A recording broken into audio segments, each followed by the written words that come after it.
बात बताऊं आपको मैं, ये हनुमान जी महाराज है ना, इन्होंने गदा हाथ में लेकर के बढ़िया विकराल रूप बना करके पर्वत आदि हाथ में लेकर के हम सब लोगों को एक बहकावे में रखा है।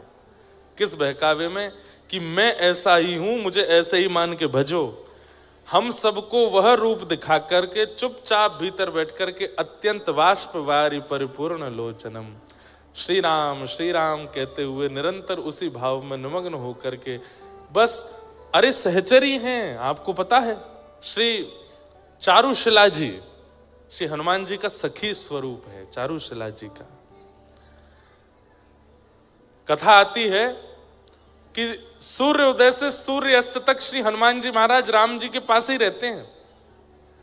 एक मिनट के लिए नहीं छोड़ते, बल्कि चरणों को गोद में लेके बैठते हैं। सभा, राम जी की सभा में भी जो कुछ भी होता है हनुमान जी महाराज ऐसे ही बैठे रहते हैं, चरण नहीं छोड़ते राम जी के, किसी को छूने भी नहीं देते। मेरा ये अधिकार है बस। और बोले इसमें आप भले स्वार्थी मानो मुझे, पर ये चरण मैं नहीं छोड़ूंगा। लेकिन जैसे ही सूर्य अस्ताचल को जाते हैं हनुमान जी महाराज की घबराहट शुरू हो जाती है। अब सूर्य अस्त हो जाएगा, राम जी कनक भवन में चले जाएंगे, अंतःपुर में चले जाएंगे, वहां सखियां मुझको जाने नहीं देती।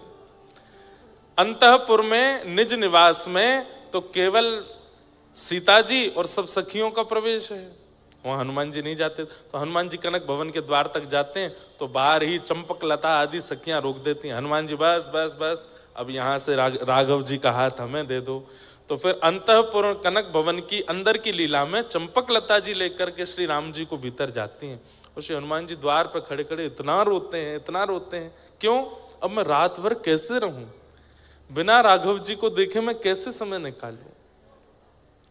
रात भर द्वार पे बैठे बैठे रोते हैं और दिन भर तो राम राम भजते हैं और पूरी रात सूर्य नारायण का भजन करते हैं। हे गुरुदेव भगवान, इतना समय क्यों लगा रहे हो? आप जल्दी प्रकट हो जाइए ना, जल्दी उदित हो जाइए। आप उदित होंगे तभी मेरे रघुवर बाहर आएंगे। सुबह सुबह जैसे ही सूर्योदय हुआ, राघव जी बाहर आए, देखा आंखें लाल हैं हनुमान जी की, इतना रोए हैं पूरी रात। राघव जी ने तुरंत हृदय से लगा, क्या हुआ, आप इतना रोए क्यों रात को?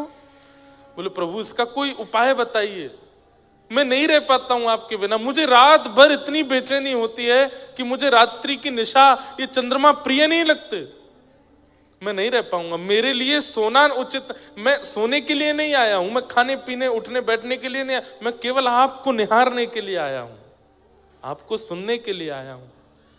ये रात्रि का काल मुझसे सहा नहीं जाता, कृपा करके मुझे कुछ अनुभव कराइए, मैं रात में कैसे आपके साथ रहूं। तब राघव जी बोले, देखो हम गृहस्थाश्रम में हैं और गृहस्थाश्रम में कुछ अधिकार गृहिणी के होते हैं, उसमें सारे अधिकार मेरे नहीं हैं। हम पूरे दिन सबको बांट देते हैं, मुझे बहुत परायापन लगता है कि मुझे रात में आपका सानिध्य नहीं मिलता, कृपा कीजिए मुझ पर।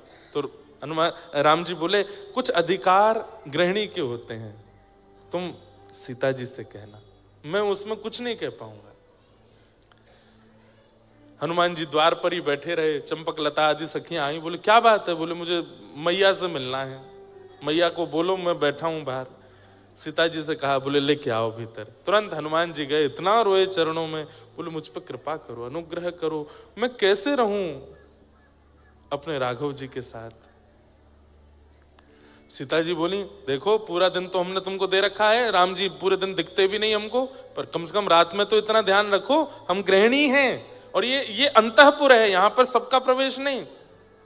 हनुमान जी बोले, मैं तप करने चला जाऊं। बोले क्या करोगे तप में? बोले तप में वरदान मांगूंगा कि मैं भी सखी बन जाऊं, ताकि मुझे भी अंतःपुर मिले। बोले ये सब करने की आवश्यकता नहीं, तुम बढ़िया रहो प्रेम से।